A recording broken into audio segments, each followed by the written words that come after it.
Tonight, the Imperial Information Institute has issued a response regarding their controversial documentary film, Blindly Cutting in the Goo, the story of Dr. Evazan. The Institute has taken on negative reception by telling consumers to not listen to the negative reviews, and that you better watch it yourself. And after the break, we ask ourselves, is propaganda really all that bad? The government-run Imperial Information Institute says, no, stop that. These stories and brand new public service announcements from your friends at the Imperial Information Institute. The Imperial Information Institute. Why go to other sources for your galactic information when you only need us? Other sources of information are strictly prohibited by Imperial law.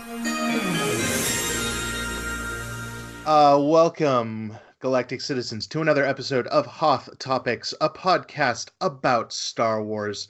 I am one of your hosts, Ian. Joining me, as always, is the other one of your hosts, John. And joining us for the first time today, he is a producer extraordinaire and the founder of Javelina 98 Productions, as well as someone who has worked with Lucasfilm on a various number of events throughout his life, the magnificent Tony. Thank you, Tony, for joining us. Woo-hoo. Thank you for having me. Now, you and I met through my girlfriend, actually, and her first words to me were, you need to go talk to Tony, because he also really likes Star Wars. So this is kind of the first time we've got to sit down and have a face-to-face chat about it, but I'm really excited to get it going here. Hey, it's a great opportunity to share common knowledge and or fandom, so anytime we can get together and talk Star Wars, sci-fi, what have you, it's always a good time. Awesome.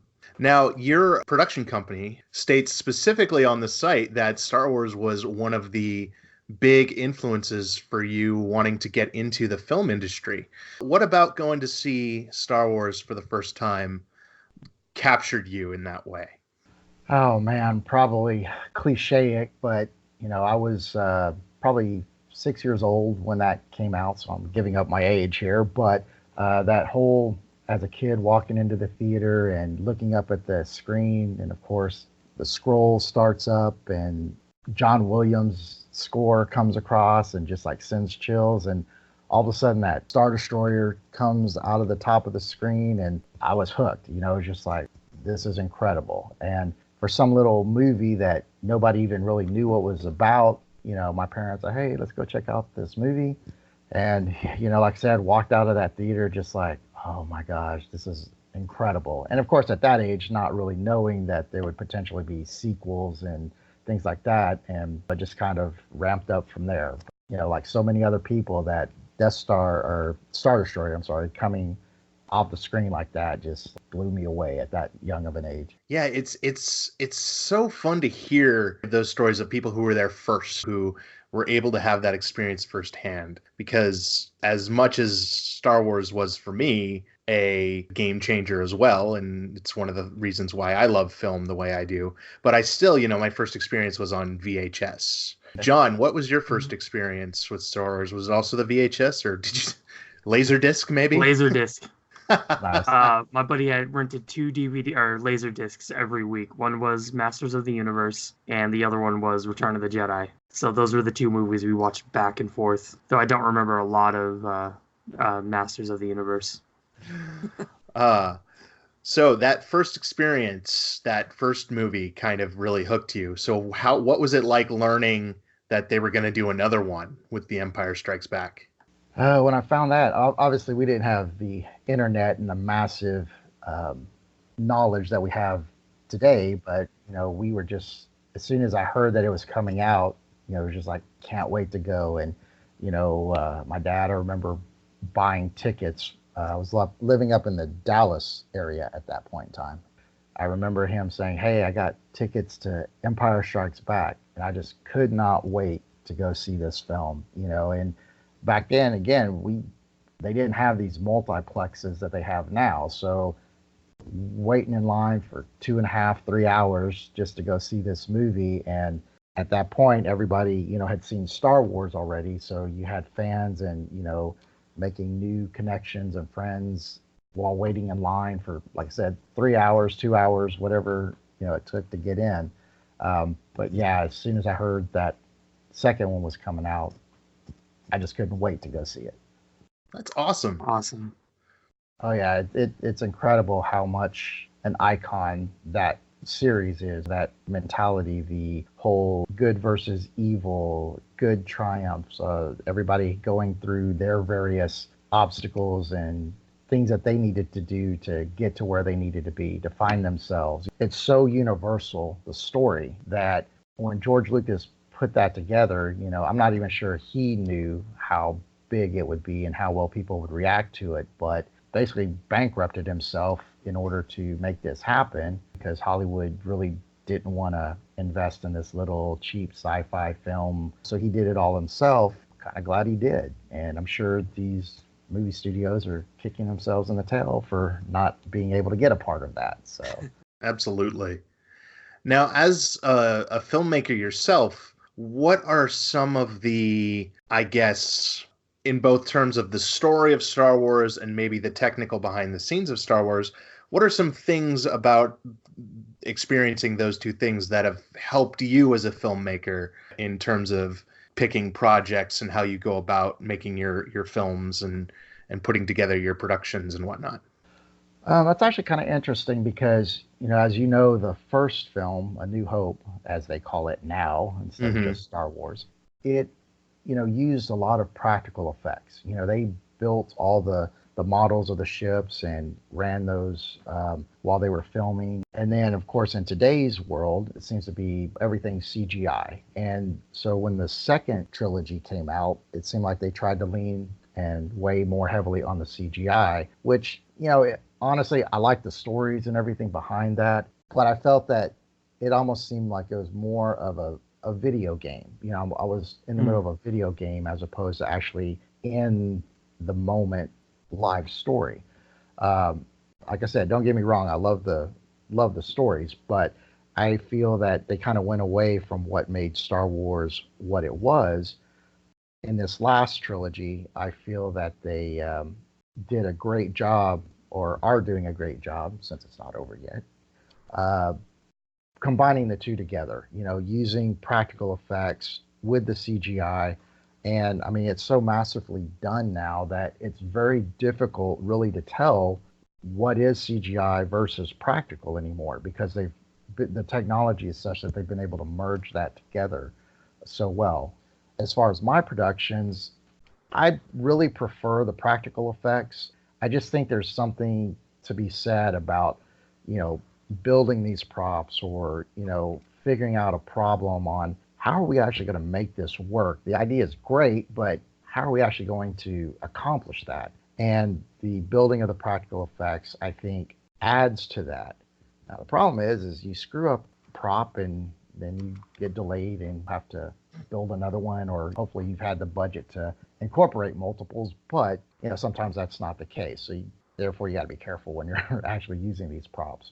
And I think it also gives the actors something more, because when you're working with a green screen, a lot of times they're acting to the air, right? There's nothing that they're physically bonding with, so to speak. And I think when you're using practical effects, there's something physical there that they can see, in some cases handle or whatever. So I think a lot of times that helps them get into the character a little bit more, whereas some of the green screen stuff, they're not really sure necessarily where they're supposed to be looking, how they're supposed to be reacting. So in that sense, I think I like the practical effects better than a lot of the CGI. Yeah, and you make a really good point about how far the CGI has come, because definitely during the prequel era, it was the time of the sort of the rise of CGI, it had this sort of like everybody's doing it because it's the new hotness, and now the pendulum has kind of evened out. It's kind of come around to using the right stuff for the right situations.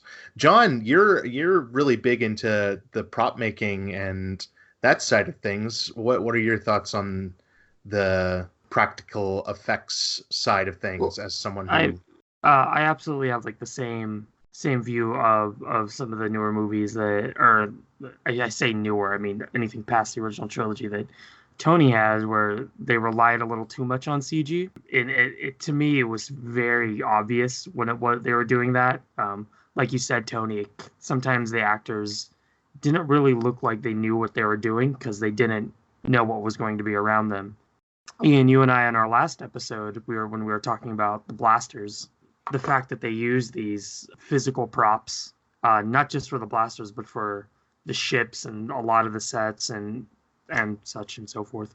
Yeah, like Tony said, like it really helps not only us believe that what we're seeing is real, but encourages the actors to not just be, I guess, like cosplaying and actually be actors in their world. One of the things I love is that a lot of the sets from A New Hope are still in Tunisia, and like they still exist as actual like locations that you can go check out.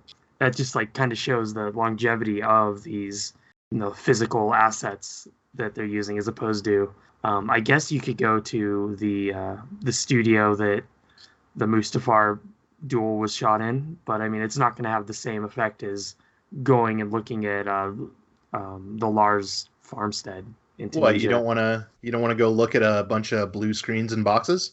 Oh, I do, because that would mean that I somehow got onto those sets, because I'm sure there's other stuff I could steal. I mean, look at. So, Tony, what's a scene that sticks in your mind as like, wow, this is one of the best Star Wars scenes out there? Man, that's kind of a tough question. I'll start off with one of the scenes, obviously, that I remember very much is when Luke had gotten shipwrecked on Hoth, trying to find his way out, and the Wampa, hung him up, and he's sitting there hanging by his feet and trying to grab the lightsaber with a force, and then all of a sudden, he grabs it, turns it on, and slices off, and this Wampa hand, comes flying across. That scared the bejeebies out of me, being that young, and it's just like the shock factor. So that's definitely a scene I'll never forget. But one of the, as far as, for me, one of the classical scenes are basically the redemption, when Luke is fighting the Emperor, or refusing to fight the Emperor, I should say, and the Emperor's taking his anger out with the Force lightning, and Vader's like looking at him like, realize like, that's my kid, it's like, you're messing with my kid. And at that point, the father in him took over. And you have to realize, I mean, you don't know it at the time, but he grew up not knowing he had kids, right? So even though it's a battle between good and evil, and he's trying to lure Luke to the dark side, there's still that father-son bond. It's almost like he's trying to reconcile that. And there at the end, when Vader steps in and takes control of the matter and said, look, you're messing with my kid, I'm throwing you over the rails here. And he was able to reconnect with his son and actually have that redemption moment, if you will. To me, that was always very powerful, because I think when that happened, I looked at it kind of with my dad. I mean, I had a great relationship with my dad, so that's not the issue. But it was just like one of those things, is kind of would think to myself, so like, would my dad actually do that for me? If it was a life or death situation, and would he put himself in harm's way to protect me? And with that realization, I was like, yeah, I really think he would. And at that point, being that young, it kind of like tear jerking, because it's like, that's what happened. His dad stepped in to protect his son and was able to kind of basically wash away, in Luke's mind, all the harm he had done to the whole galaxy. Look, he destroyed the galaxy, but he saved me. And for that, he is still my dad. There was still good in him. And so, again, for me, that was one of the very, sappy, I know, but one of the touching moments that really stuck out to me in the overall trilogy. Yeah, it's easy to look at Star Wars and be like, it's an action film with laser swords, but it really does have those deep moments. I think I remember, again, as a kid, my first real theater experience with Star Wars was with The Phantom Menace and Attack of the Clones. And when we got to Revenge of the Sith, and just watching, for a CGI puppet, Yoda gives a lot of emotion during the execution of Order 66, and with the John Williams score behind it, juxtaposed with all those scenes of the Jedi dying. And I am a huge Jedi fanboy, as I've been accurately accused of this many a time. So that was a moment that I think the first time in the theaters, I was like, what, 14, 15 or something, and I was just like, no. So there are definitely those moments of real emotion in the series, especially if you're a younger kid and you're kind of connecting those dots. So I really like your pick there. That's a great scene, and I'm not sure how many people look at it from that angle, or at least don't know if they do or not. Right. Yeah. The whole time y'all were going over your thing, I was trying to figure out, what would mine be? And all I could think about was how I could somehow tie this into how the first 3 Star Wars things I watched all were Return of the Jedi, the Ewok movies, and then writing Star Tours, which also ends in Endor. And all I could think about is, man, I don't have emotional attachments to anything other than Ewoks. Hey, there's that scene where when the first time I watched it, I think I was too young to like understand emotional weight in a movie. What I saw was murder bears attacking and possibly eating stormtroopers and just having a ball. Yeah, it's weird for me because like I can't think of like any like one particular thing that emotionally stood out to me other than maybe just listening to the John Williams soundtrack.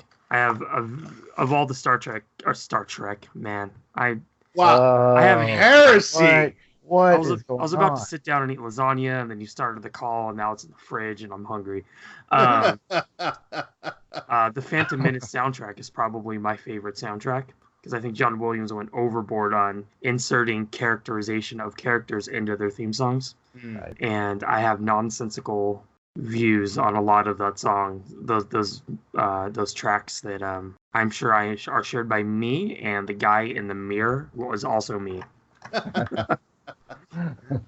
There is that one scene, John, where the Ewoks get blasted by the AT-ST, and then there's the one on the ground. He's like, "Get up!" and then he doesn't get up.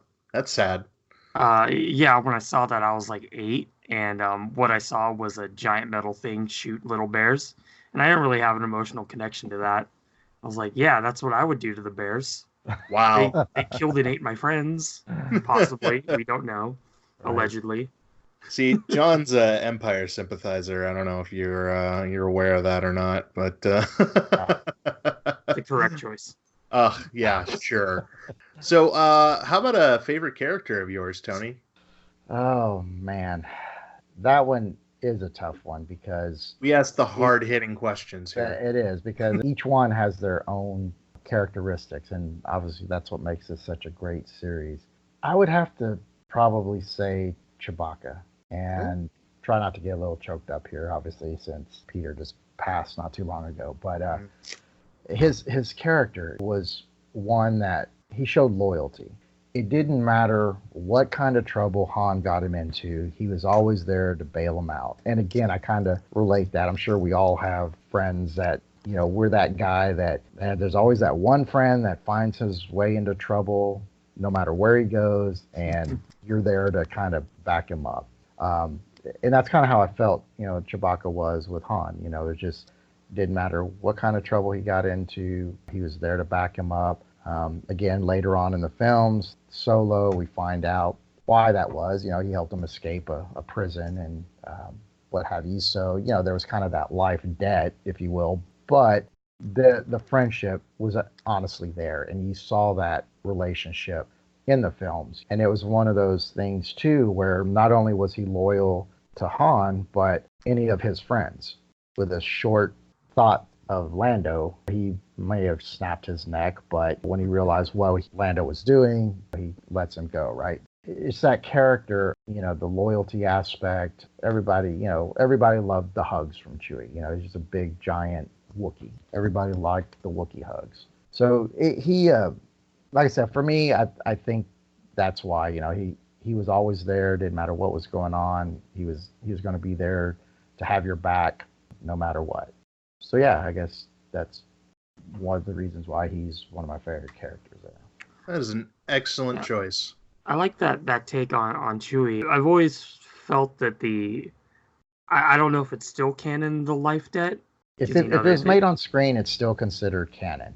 Since all the movies have come out, and like the Solo movie, to me it always felt like that life debt was more of the excuse of how like guys don't like to share emotions with each other, and so that was just the excuse, like, oh, he owes me a life debt. No, they're best friends, they're family, but they can't say that to each other because that's not what guys do. So they they look back into Wookiee lore to see where they could create something. And even in Solo too, there's that moment where Chewie actually does leave Han when they're in the Kessel mines, and he comes back because he sees something in this guy who had dropped everything to get him into this area and gave him a weapon to go free his family, and he's free to leave, at least in the current thing. It seems like he didn't feel like he needed to stay with Han, at least not in that moment, but he ends up doing it anyway. Yeah, Chewie's a great character. Underrated too, I think. I don't think enough people kind of realized how great of a character he was until, really unfortunately, Peter passed away.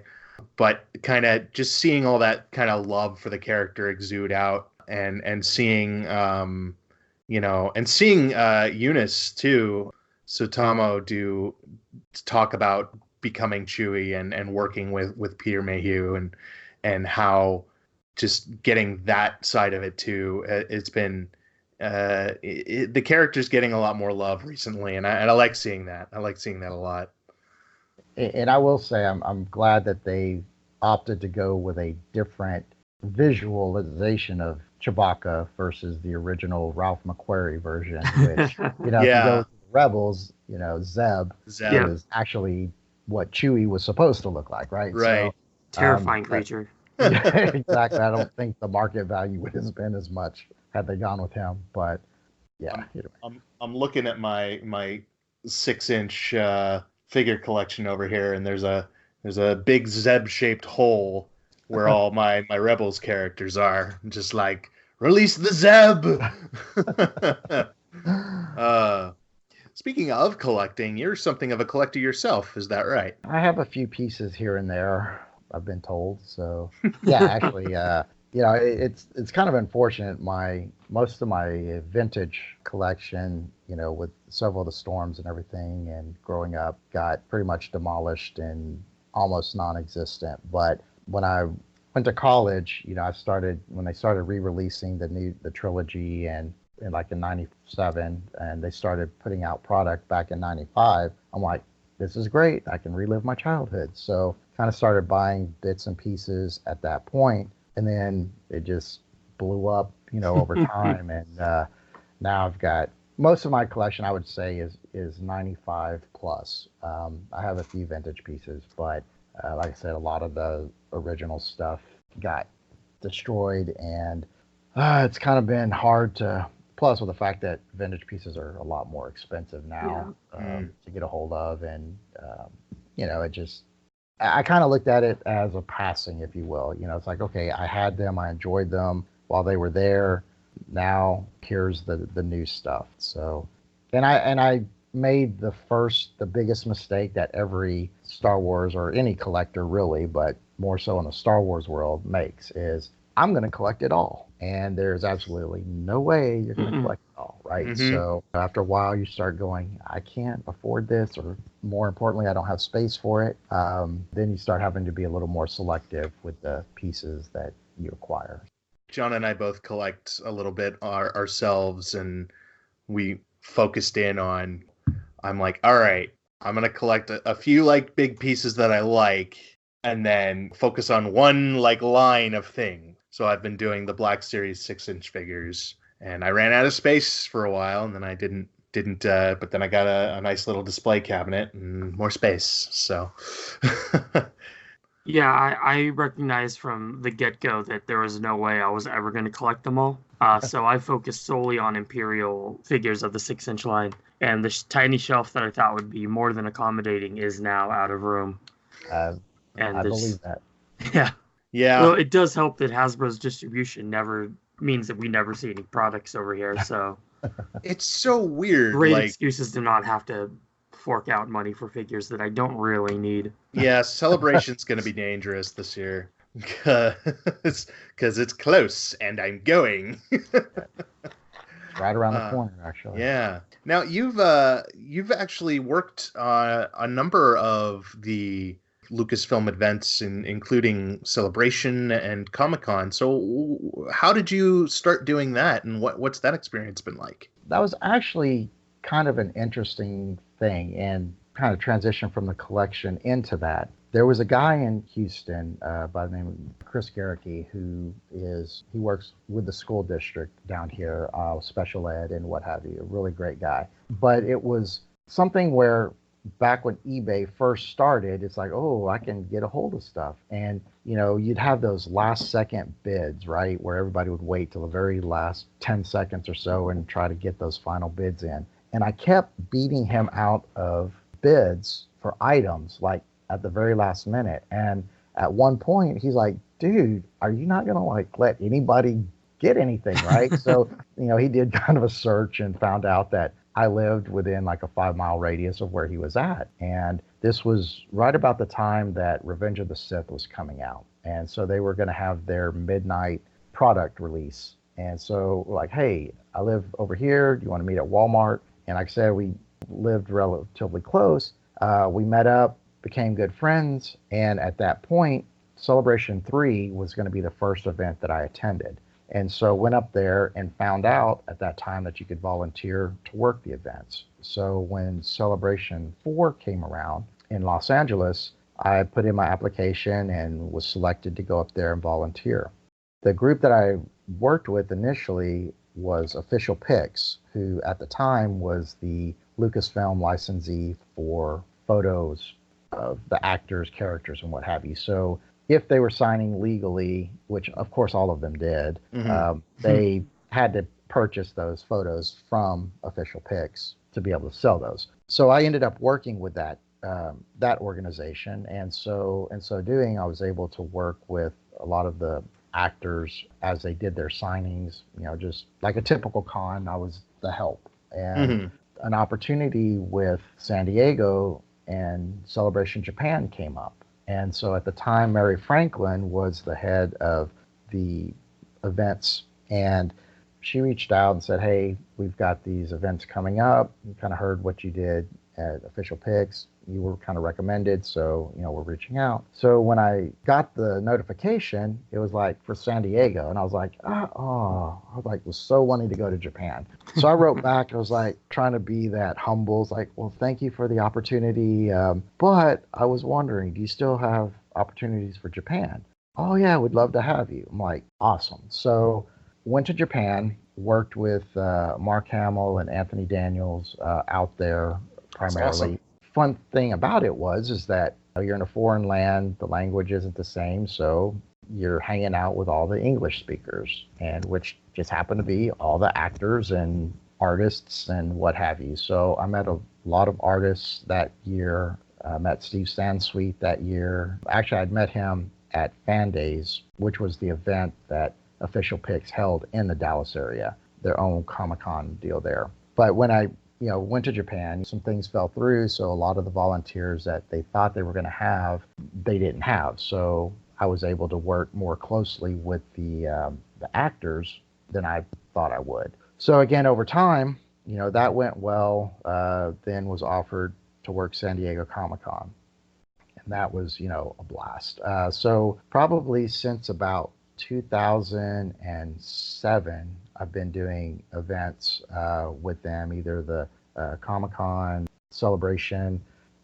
Were a couple of private events, like when they released Clone Wars and Rebels, was able to go to those screenings. One of the coolest events was, I was invited to attend the Rogue One premiere in LA, and that was incredible. It's like, if I never go to the red carpet premiere again, I don't need to. I mean, they did this up so well. But for me, it was interesting because I'm a huge martial arts fan as well. And so I grew up watching, black belt theater and what have you. And so Donnie Yen being in Rogue One was just like so excited to to meet him, because not only did he have the Star Wars connection, he had the martial art connection. And so for me, that was a big moment, getting to meet him as well. All that transitioning into, sorry, I got sidetracked, but no, of course, met this guy at Walmart, and like I said, became friends, and that's how I got into working with the Lucasfilm events. And it's very humbling, honestly, because you'll hear the fans, they're walking around talking, hey, I just met, name your actor, and like they were really great, and it's good to hear all these stories, and then you're sitting there going, how great is it that I'm actually kind of in part of that inner circle. There's still even a more inner circle, but right. To the point that I do have access to some of these people was just wow. And honestly, that was a very surreal moment for me, because having been that little kid watching these movies on the screen to now being someone that interacts with these people, I was just like, how did I get here? It was one of those, yeah. And why did the universe, if you will, chose me to be part of this saga? And you are strong with the Force. I guess so, but very, like I said, very humbled and very appreciative of the people that I met throughout the course of working these events. And again, like I said, I've met a lot of artists, illustrators. To be able to look at someone's art in the store or whatever, it's like, I know the person that did that, and it's just really incredible. And of course, working, I'm not a member of the 501st, but done some events with them and helping pull events together. And it's, again, the good that Alvin Johnson and those guys have done, putting all that stuff together, as charity work. It's another way for a fandom to come together and do good for the community. And I think that's what I really like about the fandom. I mean, you'll find that there's a lot of people that they're very good-hearted, they're very giving, and it's just great to see, again, how this story has brought so many people together. I do remember the first time I heard George speak was at Celebration, and in Indianapolis, and he kind of shocked me, and I'm sure he shocked everybody, but one of the things that popped out of his mouth was, I'm appreciative, I thank you for the fans, but it's only a movie, get a life. And at first I was like, man, that's really disrespectful to the fans. But as I thought about it, you know what, it is a movie, it's a story. It's great that people can take something away from that in whatever manner it is. But at the end of the day, you do have a life to live. Right. Now, if you're fortunate to have that life and the Star Wars world combined, that's great. Right. Obviously, not all of us have that. I have it to an extent, but obviously there are other things outside of that. And so I know that's almost blasphemy. The realization is that he makes a good point.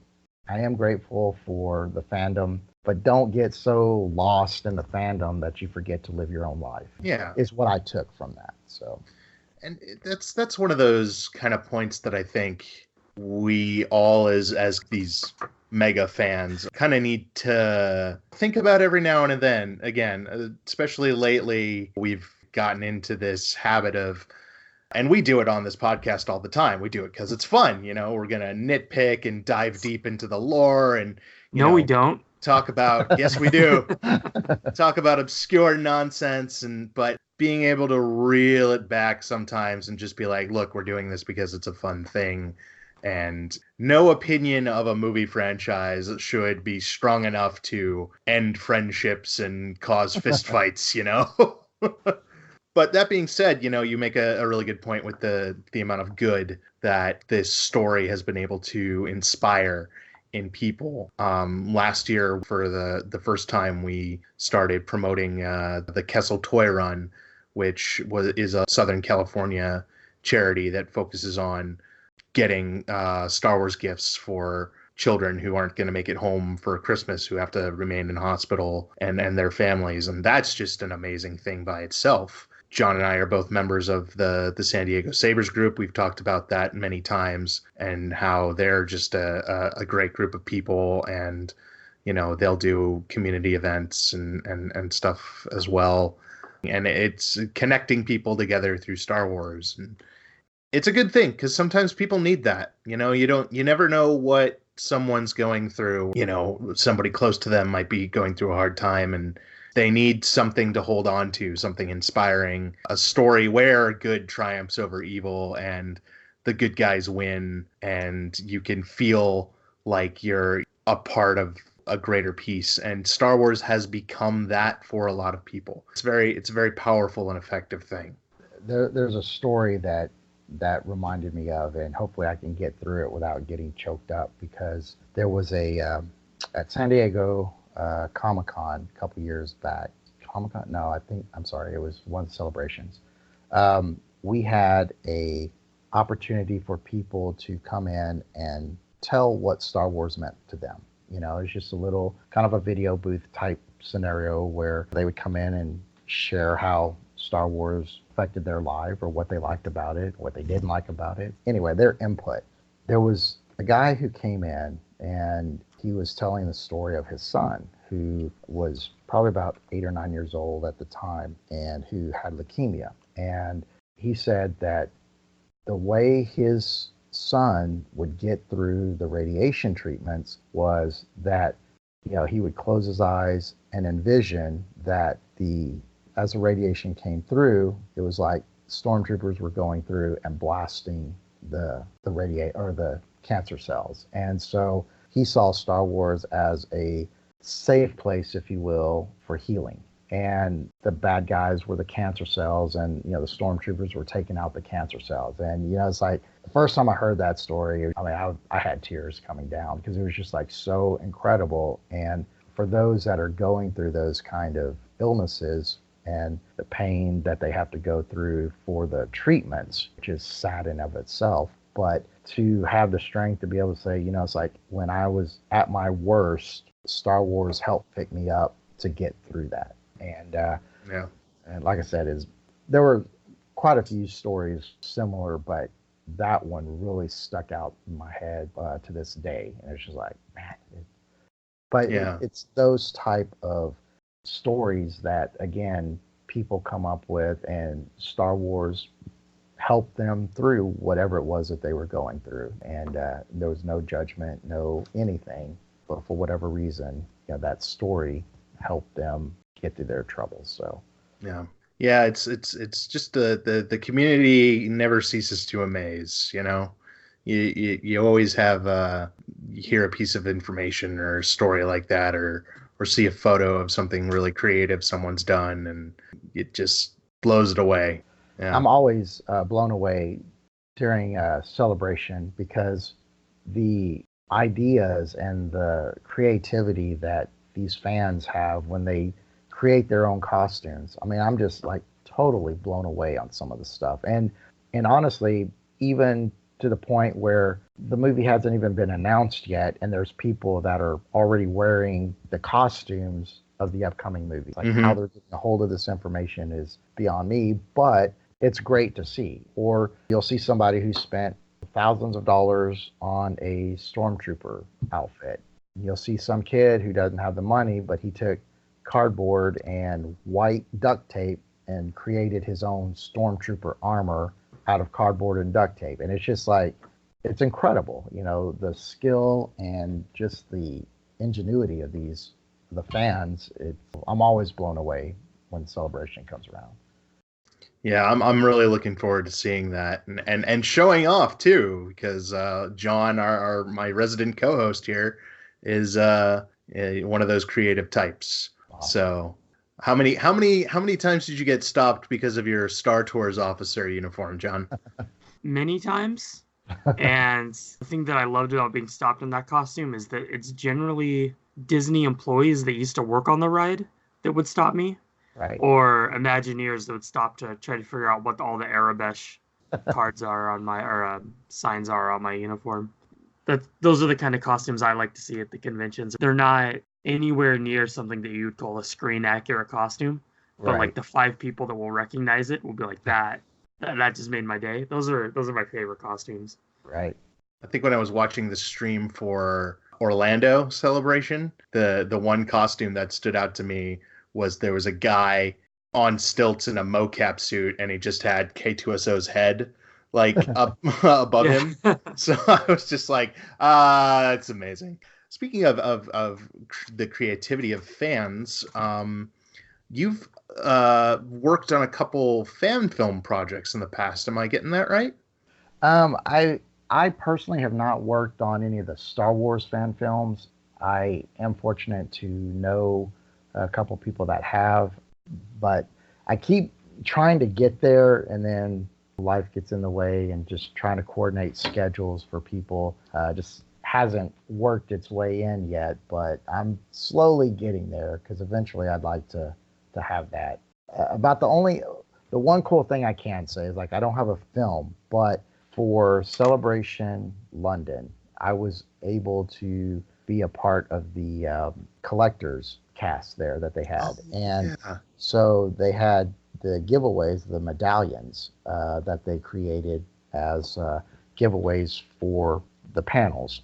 So I can say that I have a licensed Lucasfilm product that has my name on the back of it as a sponsor. So, That's cool. It's one of those. That is awesome. And John will appreciate it, because the item I happen to have was the TIE Fighter. Oh, awesome.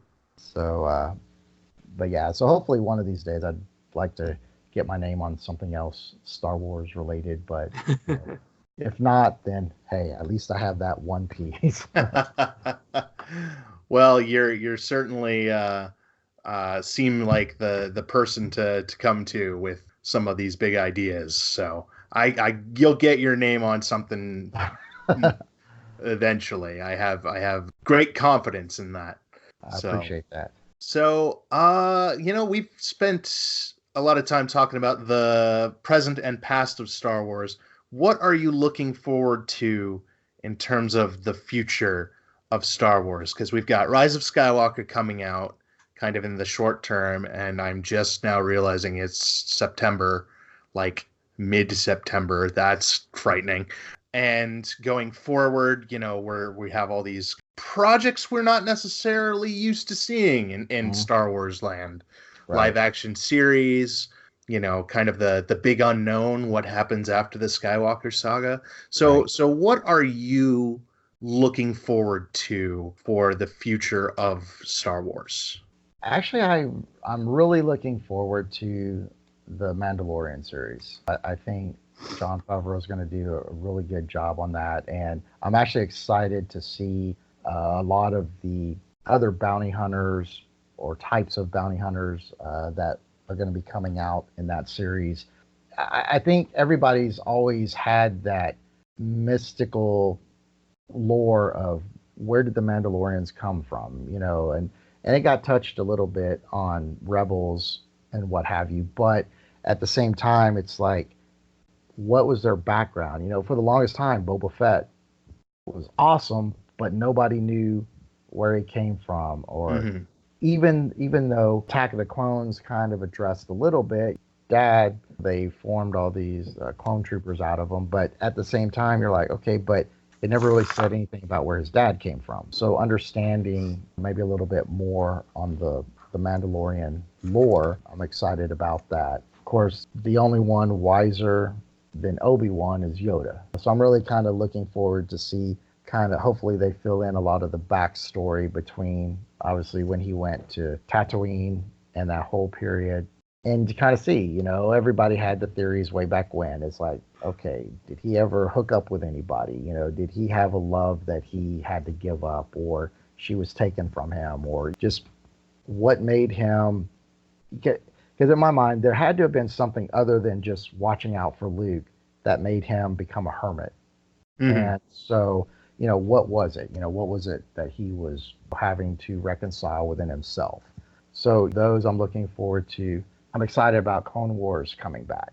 Yeah. Obviously, I'm a huge Ahsoka fan. And again, that's kind of one of those redemption stories in a way of, and did she really redeem herself? And it seems, that she had, but it was like I say, kind of a typical teenager. They're growing up, they're having to figure things out, make their own decisions at some point. They've been taught a certain way, but is that the way they really want to live their life? So it appears that she kind of goes off and has to figure out what kind of life does she want to live. So I'm curious to see how those storylines kind of come back and get tied together. Dave Filoni has done a great job with those series, and really looking forward to seeing what they come back with. Awesome. Now, we've done a lot of interviewing you here. Do you have any questions for us, your local co-hosts? Your local co-hosts. Okay. From not really local. Yeah, right. Yeah. Well, for me, it's cross country. So, have either of you had the opportunity to visit Rancho Obi-Wan? No. It's a bucket list item for me. Like I said, if you ever get the opportunity, get with Steve Sansweet, go check out Rancho Obi-Wan. It's a Star Wars mecca for collectors. It's amazing. And the tour that he gives is incredible because you hear all the behind the scenes stories of how pieces were accumulated.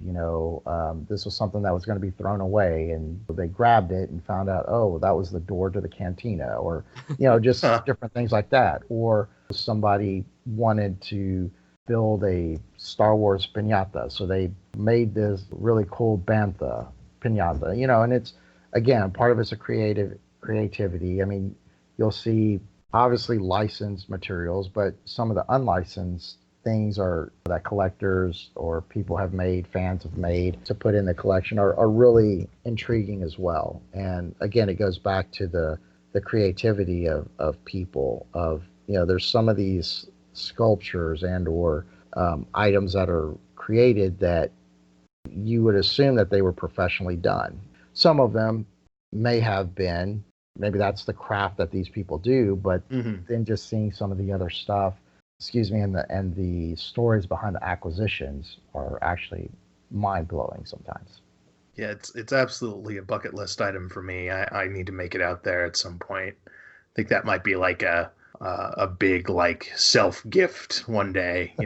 You've achieved X goal in your life. Go to Rancho Obi-Wan. So. Right. Yeah, I love Steve. He seems like, every time I see an interview with him, he just seems like the most nicest, genuine person. Though I do fear that he sets a dangerous trend for other collectors who will think that their collection will one day become a museum. Right. Well, the way I look at it is if you've got the room to display it, do it. Kind of my problem is you collected so much stuff that I just kind of run out of room. I have probably enough artwork to wallpaper my house completely. Not that I would ever do that, but and it's sad, honestly, because there's so many great pieces to display that you just don't have room for it all. And so how do you decide what goes up, what doesn't? So that gets a little treacherous, because then not only does the collection itself cost money to display it, people forget about, okay, if I'm going to show this, I need to put it on something. There's another few $100. Or if I'm not going to display it, now I got to go buy storage facilities. So there's always that. The thing I try to encourage to collectors is collect within your means.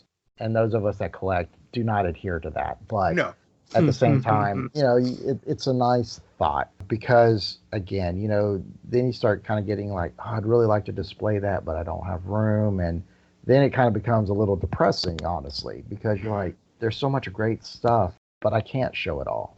So then, well, why should I buy more if I don't have room for it? And that argument goes out the window real quick. But at least you need to ask yourself the honest question. Why buy it? Because it's there in front of me right now. Star Wars. Is there any other reason? Yeah. I fell into that trap multiple times. You may or may not have had this discussion in the past, but all right, so everybody made this, there was a huge uproar on the fact that the Wookiee never received a medal, right, at Yavin, right? So they're like up there, everybody's celebrating, the Wookiee never gets the medal. I've always questioned, why did R2 not ever get a medal? Or why did somebody not, at the very least, like we do on the bombers, paint a medal on him so that he was recognized as a hero for the rebel cause? R2 has done a lot that he has not been recognized for. I agree with you wholeheartedly. So, I have an opinion that I just thought of for R2. When Luke made the killing shot on the Death Star, R2, if I remember right, wasn't working? He was fried, yeah. Yeah. So technically, he didn't participate. He did. He protected Luke from getting shot from behind. He took the bullet for Luke. So if anything, he should also get a Purple Heart. Yeah, but this could also be another darker a symbol of how sentient species in the Star Wars galaxy view Wookiees and droids as still being basically a slave class. Whether or not that's consciously acknowledged by the Rebel Alliance, I think their actions show that they are just as bad. We won't say they're racist or anything. Speciesist. Yeah, but I don't see a medal on that droid or that Wookiee, so... Anyway. Gonna have to address that, guys. Or maybe Han used that his reward money to, like, make those and just, like, gave them to his friends. What? Except for the Wookiee. That makes even less sense. Well, and that's another point, of why Star Wars is so great, because it's all about perception, right? So, siding with John for a moment, don't do it. The rebels theoretically could be considered the terrorists, right? Yeah. The Empire was this set up government, and people were somewhat happy until the Emperor took over, but put him aside. Everybody that was your normal everyday government, people working hard or whatever. And so the argument could be made, well, the rebels were technically the bad guys because they disrupted all of this normal, quote unquote, living experience, right? So that's one of the beautiful things about the Star Wars saga, is that depending upon your perception, who's the good guy, who's the bad guy, right? Certain point of view, yeah. Yeah, exactly. It's always from a certain point of view. And that, I think that's one of the things that we as fans we can get ourselves into trouble a little bit if we don't reel that back a bit. Just be like, no! And then, fist fights and then me yelling at John about how he's a Imperial sympathizer, and then he yells something about how the Jedi are evil, and then, laughs and runs away. Well, and again, that was one of the, or kind of going back to being a kid, and what was one of the things that really caught my eye is Darth Vader and the Stormtroopers, right? The armor that they had, I'd mentioned I was a huge martial arts fan. And so when I saw that, I instantly thought, samurai. And so for me, that was like, that is so awesome. That's what a futuristic samurai would look like. And so again, for me, that was a really tying in those two items. And Ray Park. Yeah. Him being a martial artist, when Darth Maul came out, again, that was just like, oh, the whole double-bladed saber, it was just like, again, pulling in the martial art fighting skill along with the lightsaber was just, for me, it was incredible. Yeah, absolutely. There are just so many cool moments to pull from. We could literally talk about this all day. That's why we do the podcast. Well, I think that's going to do it for this conversation. Tony, where can people find you and your exploits? Currently, I'm on Facebook. My company, Javelina 98 Productions, is out there under my name, Tony Debenedetto. If you can figure out how to spell it, I'm there. There is Instagram, Tony_Debenedetto.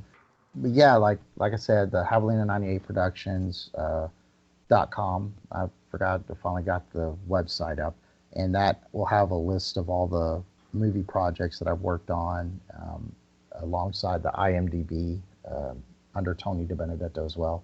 So yeah, there's most of the social medias I'm on there somewhere. And if you have any questions, feel free to get a hold of me. Contact me. Talk Star Wars, talk sci-fi. Want to buy one of my movies? Any of that is an option. I'm going to second that because one of your movies is also one that I worked on. So yes. Buy one of them, please.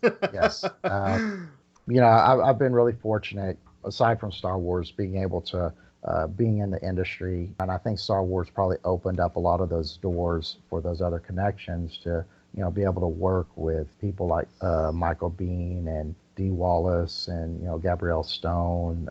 I don't know. Like I said, sometimes I still pinch myself in looking around going, how did I get here? How do I know these people? And it's just very humbling and exciting at the same time. So hopefully it's something I can continue to be successful with, and hopefully one day one of my movies will hit the big screen that everybody just loves. So yeah, well, we look forward to that day, and you've been a pleasure to have on the podcast, and we hope to talk to you again in the future. I think that'd be a lot of fun.